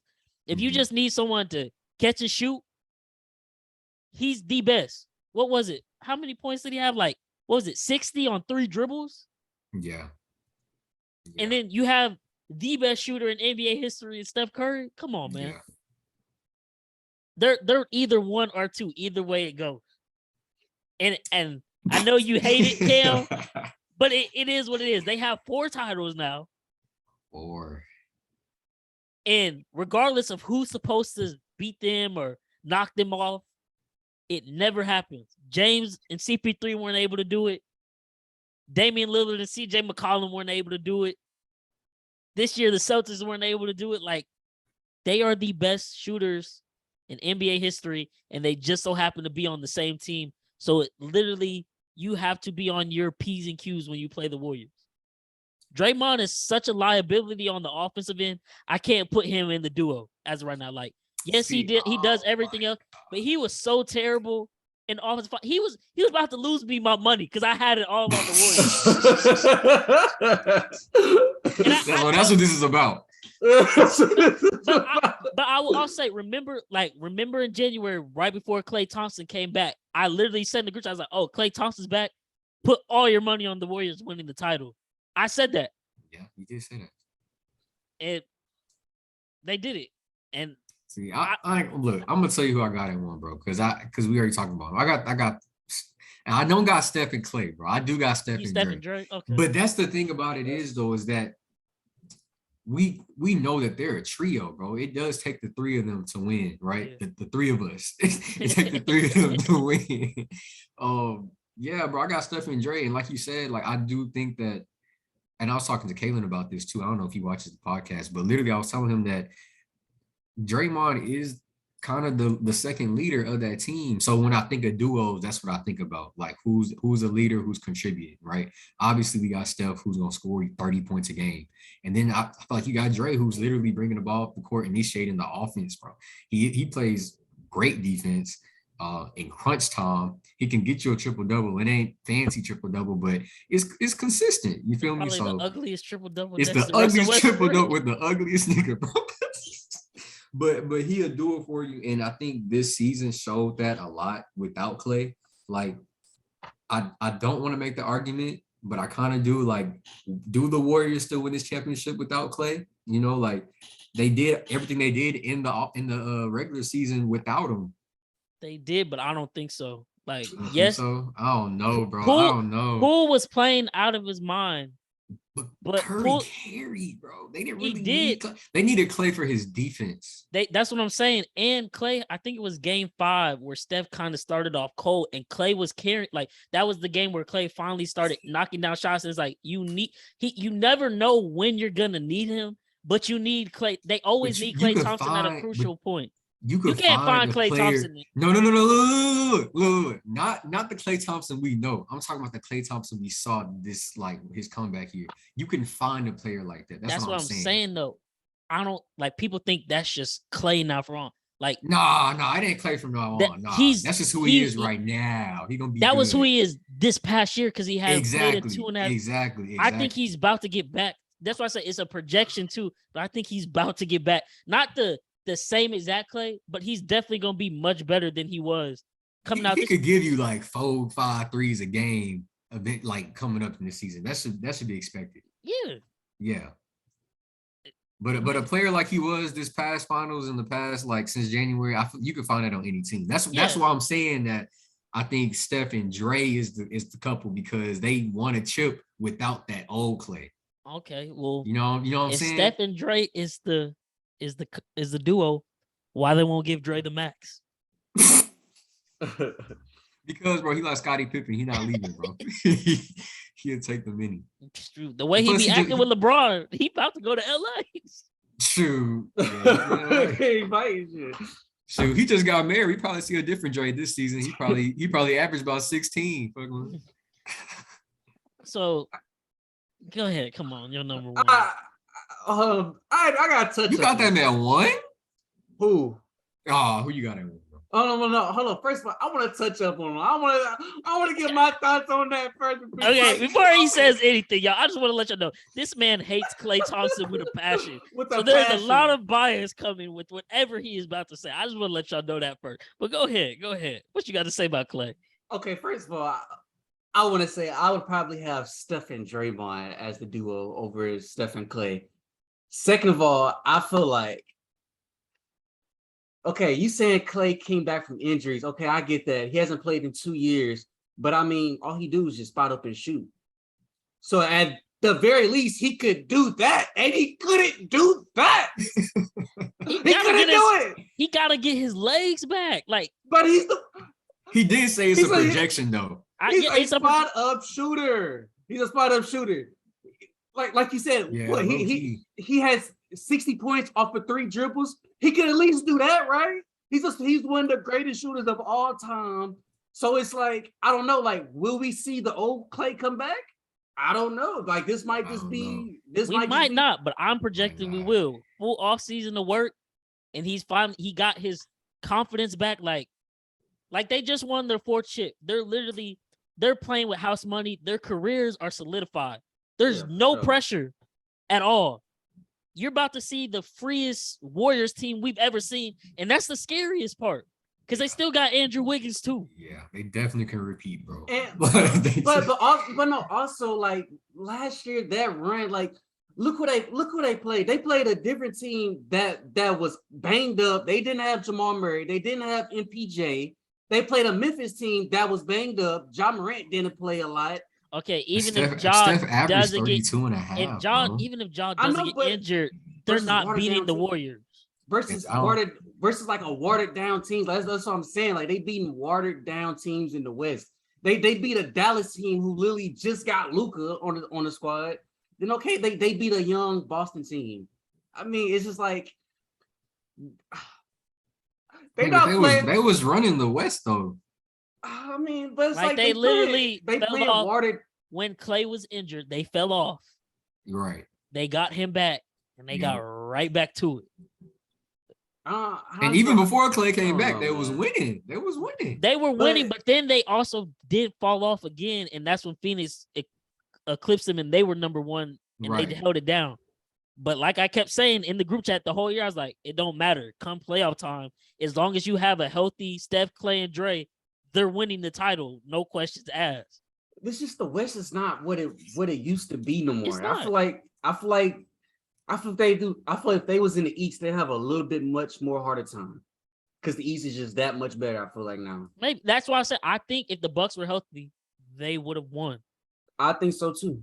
And to segue Yeah, I that think so into too. my number one and why y'all are both fucking crazy. What you mean? The number one duo in the league is Giannis and Chris Middleton. I agree. I only put Steph in them first because I just want to chip. That's the only reason why. And It's definitely Giannis and I'm gonna Chris touch Middleton, on. I don't know how many of y'all listen to other sports podcasts, but there was this clip that just dropped. Like, what was it, yesterday or 2 days ago, from Gilbert Arenas, former NBA player, on his podcast, bro. He's basically saying Giannis still needs to learn basketball, and he's not the best player. He hasn't figured anything out yet. Stupid. So for one, if he hasn't figured anything out yet, and he's dominating the league like this, what the fuck is he gonna do when he figures it out? The greatest player of all time, literally. Like what? Like he's literally like he's not Shaq, but he's a modern day version of Shaq, where he's just so physically he physically dominates the game so much you can't stop it. So maybe it's not the most conventional or the prettiest way, but this man is a walking 30 and 12 literally every year. literally. He's really at that point in his career where he should technically be the MVP every year, but they're just not gonna give it to him anymore because it's like, okay, we know what you're gonna do, bro. Yeah, we saw it with LeBron. They don't want to do it no more. Yeah. And like, as much as people are like, oh, he can't shoot, or like, before he won the championship, his biggest critique was people were saying like he was like James Harden. When it comes to the playoff time, he gets worse. Now he only gets better. In the season, he averaged 29.9, 11.6 rebounds, 5 assists, 1.4 blocks. In the playoffs, he averaged 31, 14, and 1.3 blocks. Like, he's only getting better. He's only figuring it out more and more. And he's gonna start, like, the scariest thing, which I always tell y'all, is he's literally just learning how to shoot the ball. So he's already got his lumps out where it's like, oh, bro, you can't shoot. Like, why are you shooting? Which is what I was saying. Ben Simmons is gonna have to go through that if he ever wants to be able to shoot the ball in the league. Giannis has went through that phase.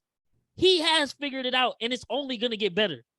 Once he becomes the most efficient mid-range shooter and he can knock down 3-4 threes a game, it's over for the league. It's literally over. And with him averaging that, Chris Middleton, he's the best Robin, but he doesn't even have to be the best Robin because Giannis is going to produce so much. And then it only helps that Chris Middleton, he's going to get you 23 points a game. Literally. And then he's liable to go off for 40 in the NBA finals. Like, I don't think people, like, that's the other thing that pissed me off with what Gilbert sounds like. How has he not figured it out? Did you see the numbers this man put up in the NBA finals to close the game? Game 6, 50 points, 14 rebounds, 17 free throws. Because that was the problem. You know, everybody was counting the 10. He can't shoot free throws. To close the game. Close the game out, the most clutch situation, 17 free throws, 50 points. I hate to say it because I was his biggest hater, as y'all know. No, say it. He's the best player in the league. In the world. He's the best player in the world, literally. In the world. And he hasn't figured it out, I guess. Well, God damn it, when he figures it out, I might as well not even watch the league no more because I already know who's gonna win the championship. It's Thanos shit. And I'm really hoping that's the matchup I want to see. I don't know if it'll happen, but I'm hoping the Warriors make it back and the Bucks stay healthy and they make it, because I just want to see that matchup. Because it's like the two most opposite spectrums of basketball. Fuck that. 3-and-D and Giannis is and Giannis go get his in the paint and kick it out when he got to. And that's Cam, another you're thing. Crazy. Gilbert said he wasn't passing the ball.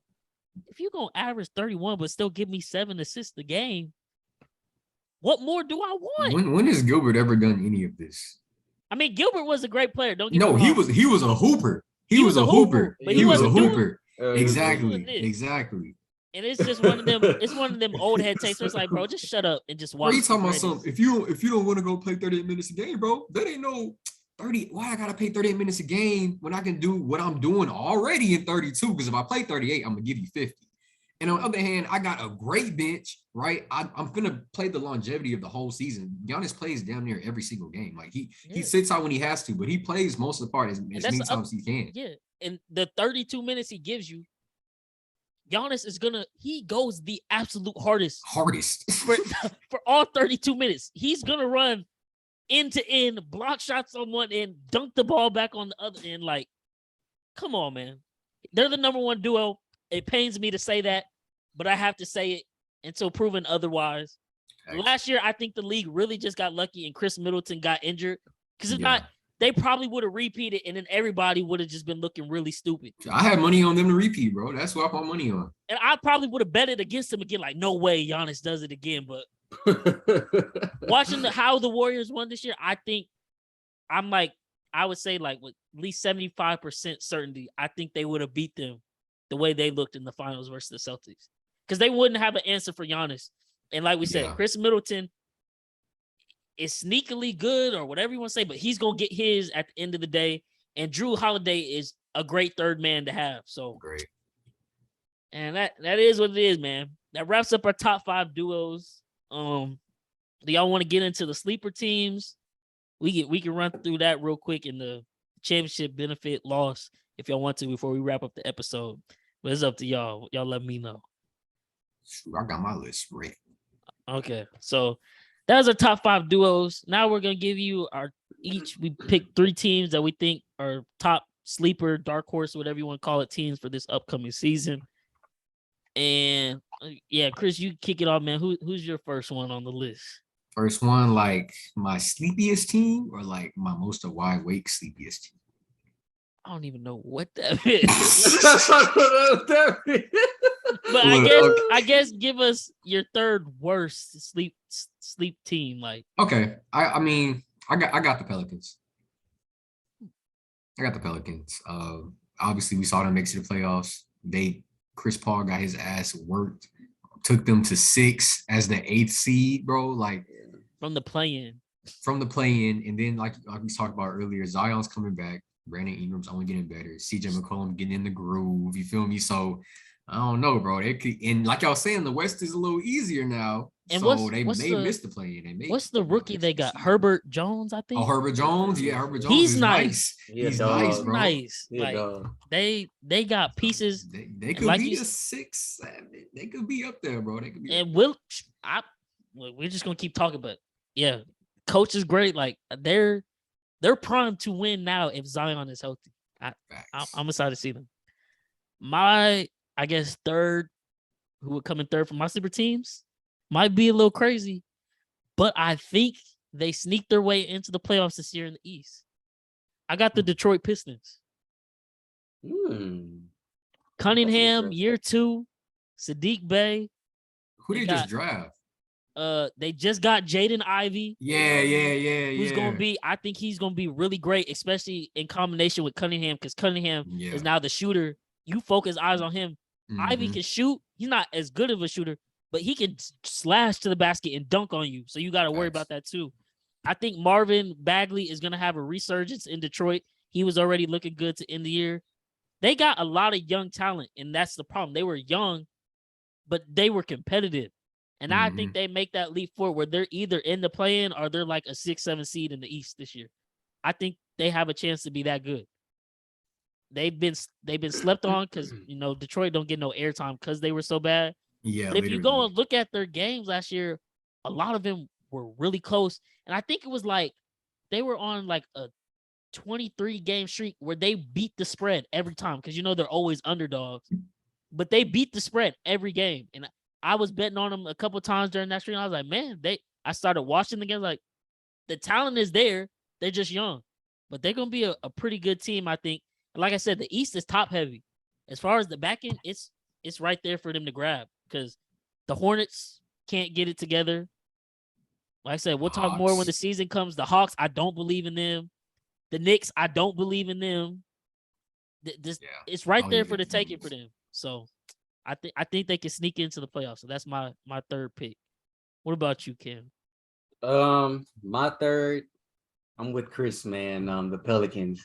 Hey, bro, watch out for these Pelicans. They can dead ass push into the top 5. I feel like, dog. Jeez. They are that good. Like Zion, like I think everyone really forgot how good Zion Williamson really is, dog. Like he's legit like a 25 and like 10 type of guy. Like he's that much of an impact like towards that team. And then you add Brandon Ingram with that. He's a dog. Then now you got CJ McCollum. I mean, that's 3-headed snake over there. So, like I said, shit, they can fuck around, be top 5 in the West, I feel like. And then they just drafted that something Dyson or something. Oh, it was like a light-skinned kid. Oh, He a point guard. Point guard. He a point guard, and he a slasher too, bro. He tall too. He kind of got some height on him. Yeah, no, they're gonna be scary. I don't disagree with anything y'all are saying. We can move forward in the list. I don't disagree with anything y'all are saying. So who you got as number 2 then, Chris? I got the Tims. I got the Tims. They just picked a Rudy, so I kind of feel a little bit better about that one. I don't even have them as a sleeper team for me because I just think they're right there in the discussion in the West. That's fair. I just don't know if come playoff time, if that 2-headed big man tandem with him and Towns is gonna work. Because for whatever reason, come playoff time, teams start abusing that pick and roll, and Rudy Gobert gets cooked every single time. Every time. People not listen to me when I tell them that, bro. God The Jazz should have at least made the conference finals one of these past years. Yeah. And they could never do it. And it was a large part because their defensive player of the year kept getting cooked. Like, I think it was, what was that? Crazy. The year that the Clippers beat them? Was that 2 years ago now? Mm-hmm. Trey Mann was cooking Rudy Gobert. And I was like, bro, like, they literally can't play you right now. Like, bro, just put your hands up, bro. Like, if you're you put your 7 hands feet, out, you bro. damn near Like, cover the damn. whole court. Like, yeah. But that's a good pick. Me personally, I'm not sleeping on them. I think they're right there. Anthony Edwards, he's right there in that top 5. Maybe that's what I should have said is that people sleeping on AE, bro. Because I think he gets overlooked by Jaw. You know, I love Jaw. That's my dude. But I do think that Jaw's level of play is kind of what people expected from Anthony Edwards. And we get it. We get it all the time. It's just the Tims don't really get no TD time. Yeah, no. And they're also young with 0 playoff experience. Fact. Because if they had playoff experience, I think they probably would have beat Memphis. They should have beat Memphis. Yeah. They just couldn't close any of the games out. That was literally the only problem. So I'm laughing because that play-in game, they thought that was the championship. That shit was funny. I mean, it was crying, bro. Then they traded him. They traded him. He got traded twice. That's that real hurt, bro. But I mean, that's the type of passion the Lakers need. Like, yeah. they're gonna need some of that fire and aggression because this past year they were a walking blooper reel besides LeBron. Like, it was pitiful in LA. Yeah, but my number 2 team, and y'all might not, just like I'm not sleeping on Timberwolves, y'all might not be sleeping on them. But I think if they're able to stay healthy, I think they could be top 4 in the East. I got Cleveland. Oh, okay. That's my 2. They my number 1, bro. I'm gonna say Okay. they my number 1. Well, my number 1 is New Orleans. I think New Orleans.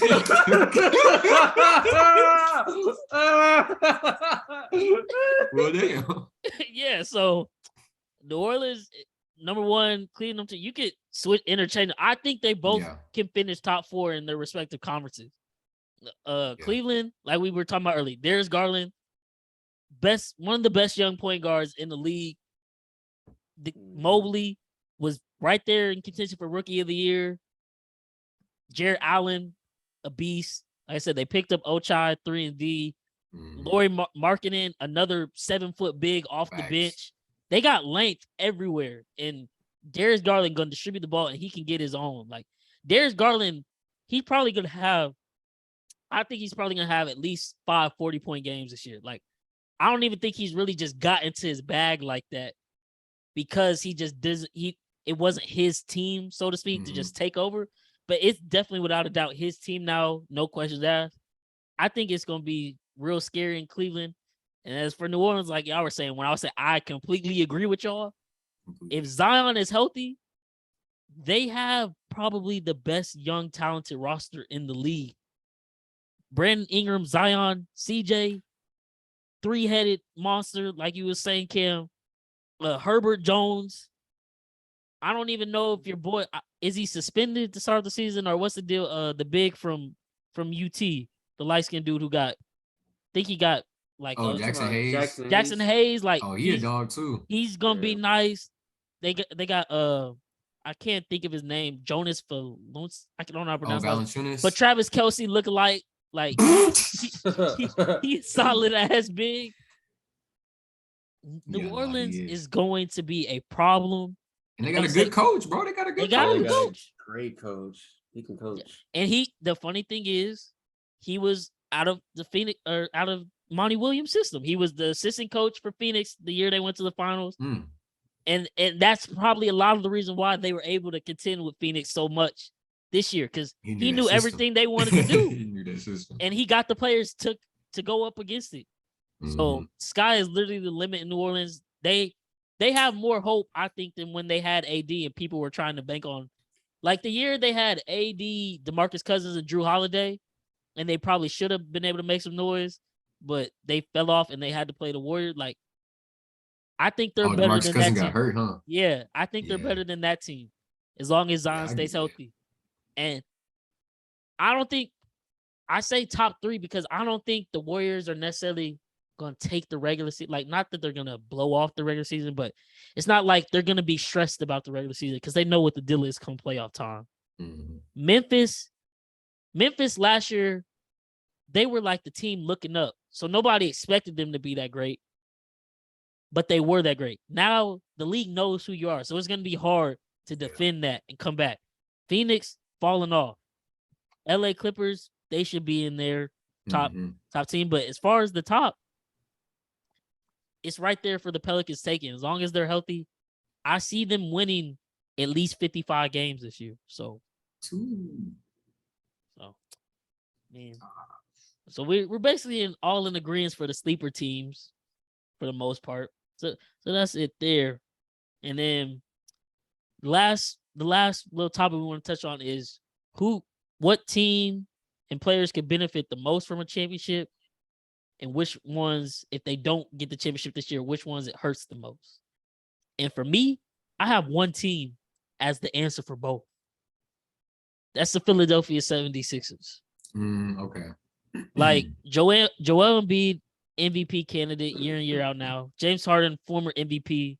He took a new contract to bring in more players to help them build a championship team. Added PJ Tucker, who I think that's one of the main players I think Milwaukee shouldn't have let go of or tried to get back, but I don't think he wanted to be in Milwaukee necessarily. But they got him. Tyrese Maxey, one of the best young players in the league. Facts. Doc Rivers, a solidified NBA coach.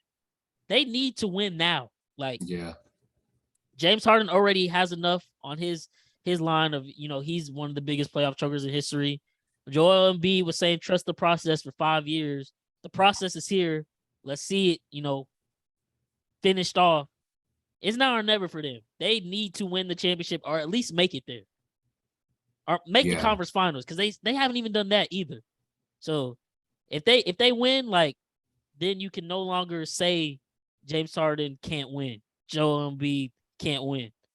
If they lose, it just further solidifies, oh yeah, James Harden is done. Joel Embiid is great, but he can't get it done come playoff time.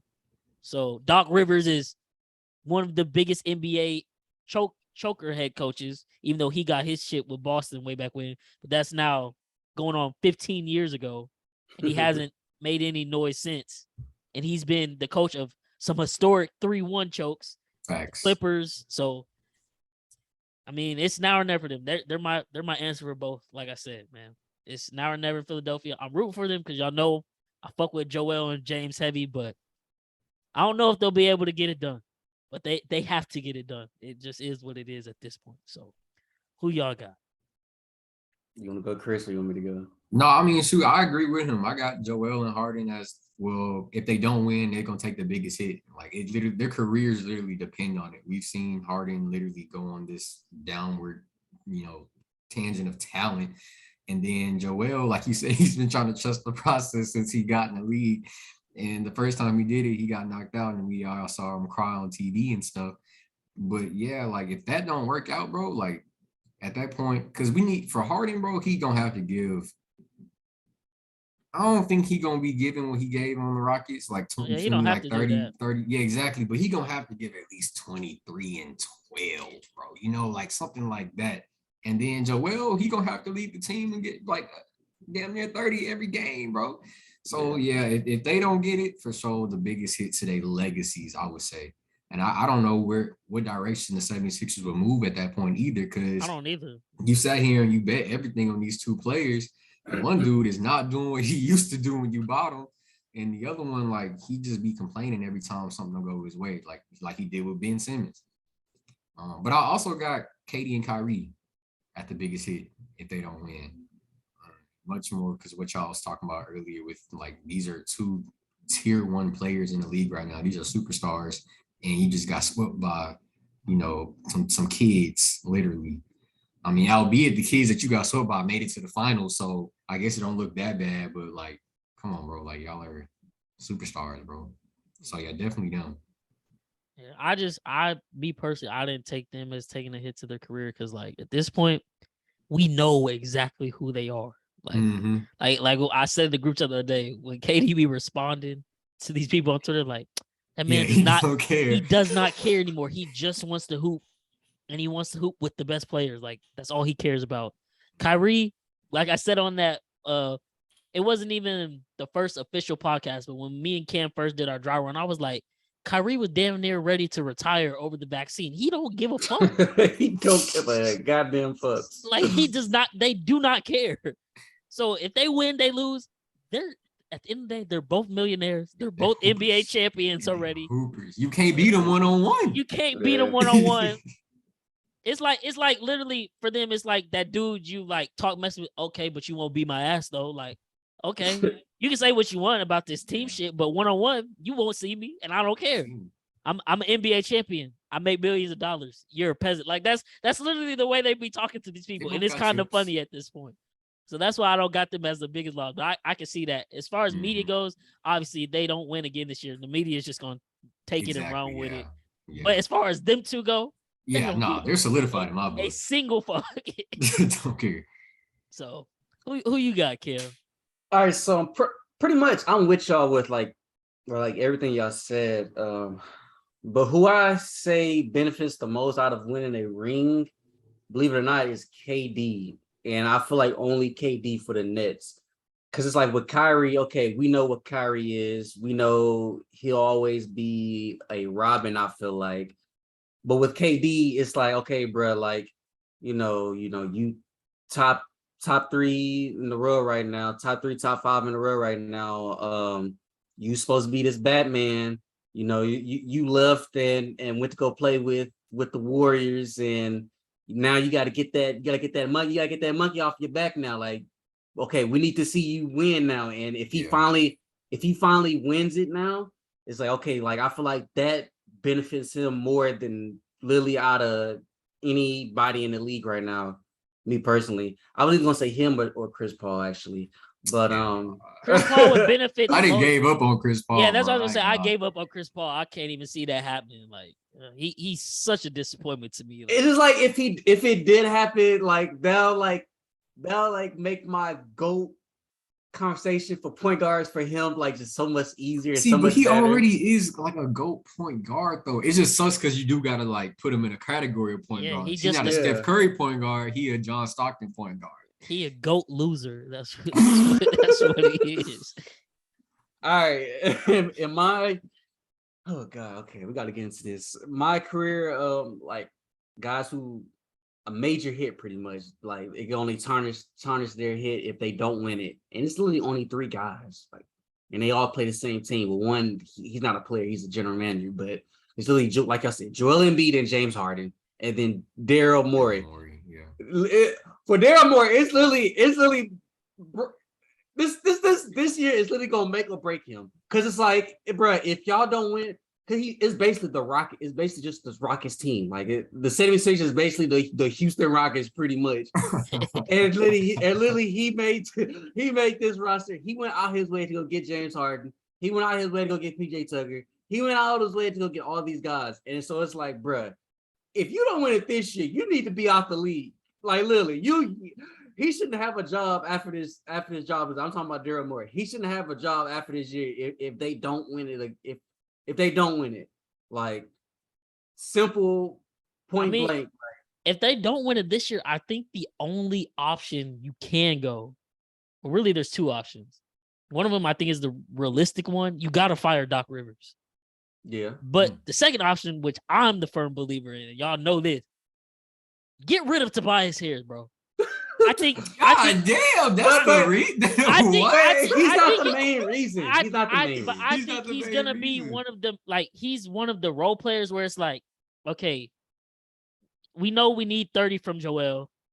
We know we need 20 from Harden. We need PJ to knock down at least 2 threes in the corner. Tyrese Maxey probably get him 15 to 20. But Tobias Harris is like, bro, we're paying you like 90 mil. In some games, it's like you're not even on the court. That's fair.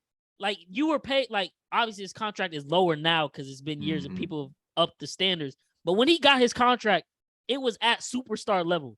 And he has produced no superstar results whatsoever.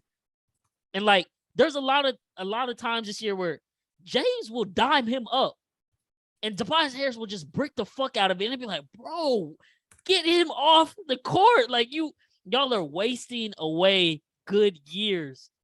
And I think he's gonna have to be the best role player in the league if they're gonna have championship aspirations. Like, he has to come in and knock down 3-4 threes a game and be able to get a bucket if they need it.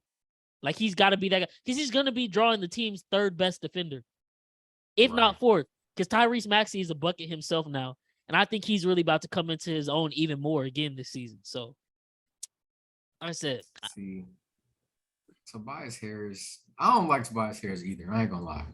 I don't. But I do feel like he is a consistent role player. In terms of like what you talk about, he getting paid, he don't deserve. Like, his contract should be lower than what it is. But I think he could give you. He got games where he'll give you like 5, and it's like, bro, like, we just lost. He only gave us 5. But then he got games when you win, and he'll give you like 17. He'll give you like 13 and 12. Be a little bit more like the happy medium. Give me 12 a game at least. But I don't know if he the main reason, bro. Why is that your second option, bro? He just pissed me off, man. Maybe it's because I was betting Harden assist props, and I was watching them hoes just die out on missed Tobias Harris threes, but.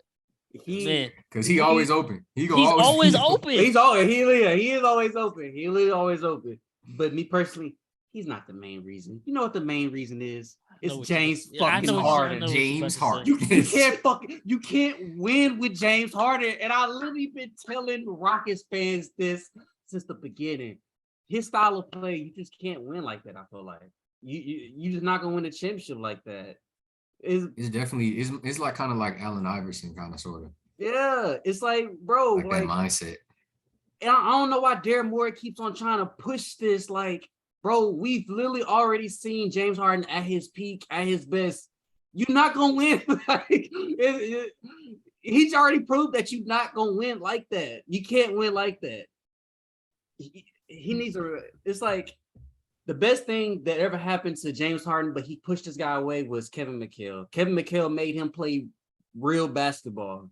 He made him play real basketball. Bro, I always say that. I don't know. I guess because just the progression of the game because of the Warriors. But if James Harden would shoot his mid-range jumper, just sometimes he used to have the best mid-range jumper in the game. It's really the best. And he completely got rid of it. Now everything is a drive to the basket flop or a step back 3. No more in between. I'm like, bro, the mid-range be open. Just shoot it. You can shoot it. And he won't do it. I don't know why. It's the biggest mystery ever. Yeah, man. 76ers. It's now or never. If it's never this year, you just start blowing shit up. And got to, bro. Literally blow that shit up because literally you wasting Embiid prime years. Literally. And, and if they lose again and it's talks of blowing up, you already know LA fans will be like, bro, we're getting Embiid. Yes. Big Joel, rest for Embiid. I mean, but like, where else would he go though? I have no idea, to be honest. I don't know. Yeah, the Suns, stupid. Probably Atlanta, Memphis, or Atlanta. Yeah, him and Trae Young would be dead. I could see Atlanta. Ooh, because then he'll got to lead the team. What about the Clippers? Maybe trade like PG or somebody for them. They ain't got enough money for him, bro. They ain't got enough money for him. I think the Clippers would have to give up so much that they would Yeah. ruin their team in the Yeah. process of doing that. But yeah, man, that wraps up our episode. I Need It Sports Podcast, man. Like I said, be on the lookout. NBA season. Our boy Chris gonna be on here Oh yeah, for all sure. NBA season. We're gonna try to get him on the NFL season. Depending on how his Cowboys do, we'll see. Depending on how my Cowboys do, I'm not gonna get on here and just get torched, bro. Kiss my ass, bro. We'll see, man. We'll see, man. But college football this weekend. Gonna be tuned in all weekend. Oh man. See if these bets hit. Try to get a layout and feel for some of these other teams moving forward. And then next week, it's when the real work starts, man. The NFL is finally back. We talked about on the top 10 before Chris got on with the top 10 rankings, how we feel about that. Can't fucking wait for the NFL season. Can't fucking wait for the NBA season, man. We are really just about to get started. We've been giving y'all episodes, but we still really ain't just had anything to just talk about. Now we finna have headlines and all the latest news. So y'all stay tuned. We're gonna have everything cooked up for y'all. It's your kids from the neighborhood signing out, man, with another episode. Bryce, got Chris, got Cam, man. You know what it is.